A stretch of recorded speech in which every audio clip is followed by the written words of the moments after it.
choked with sand, its ridgetops showing scantier growth of sage and grass and weed. The last ridge was a sand dune, beautifully ribbed and scalloped and lined by the wind, and from its knife-sharp crest a thin, wavering sheet of sand blew, almost like smoke. Shepherd wondered why the sand looked red at a distance, for here it seemed almost white.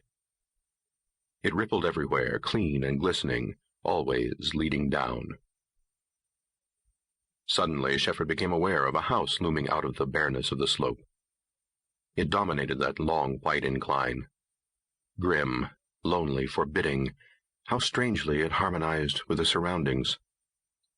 The structure was octagon-shaped, built of uncut stone, and resembled a fort. There was no door on the sides exposed to Shepherd's gaze, but small apertures 2/3 the way up probably served as windows and portholes. The roof appeared to be made of poles covered with red earth. Like a huge cold rock on a wide plain, this house stood there on the windy slope. It was an outpost of the trader Presbrey, of whom Shepherd had heard at Flagstaff and Tuba. No living thing appeared in the limit of Shepherd's vision.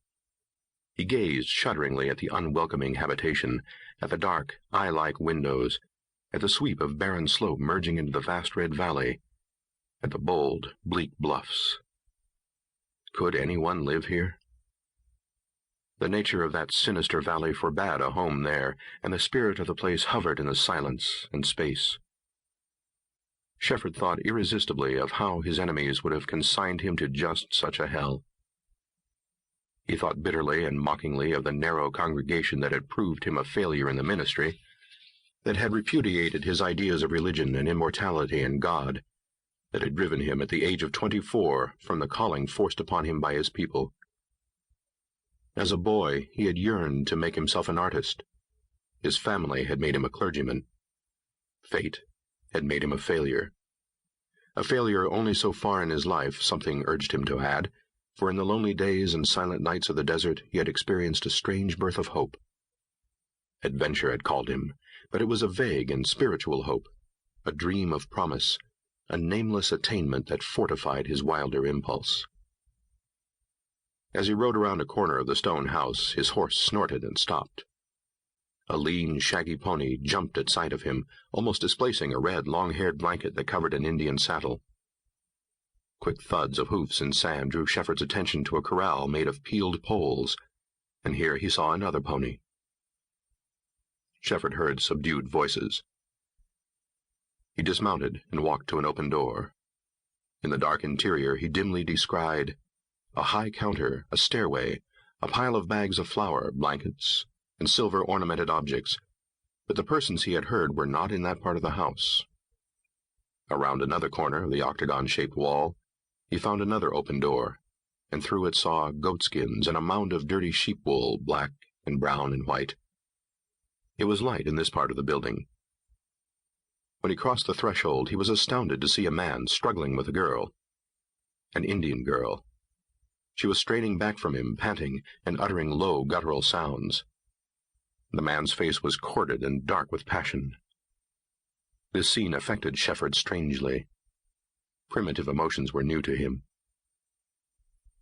Before Shepherd could speak, the girl broke loose and turned to flee. She was an Indian, and this place was the uncivilized desert, but Shepherd knew terror when he saw it. Like a dog, the man rushed after her.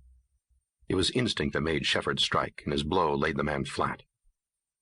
He lay stunned a moment, then raised himself to a sitting posture, his hand to his face, and the gaze he fixed upon Shepherd seemed to combine astonishment and rage. "I hope you're not Presbrey," said Shepherd slowly. He felt awkward, not sure of himself. The man appeared about to burst into speech, but repressed it. There was blood on his mouth and his hand. Hastily he scrambled to his feet. Shepherd saw this man's amaze and rage change to shame. He was tall and rather stout. He had a smooth tanned face, soft of outline, with a weak chin. His eyes were dark. The look of him and his corduroys and his soft shoes gave Shepherd an impression that he was not a man who worked hard. By contrast with the few other worn and rugged desert men Shepherd had met, this stranger stood out strikingly. He stooped to pick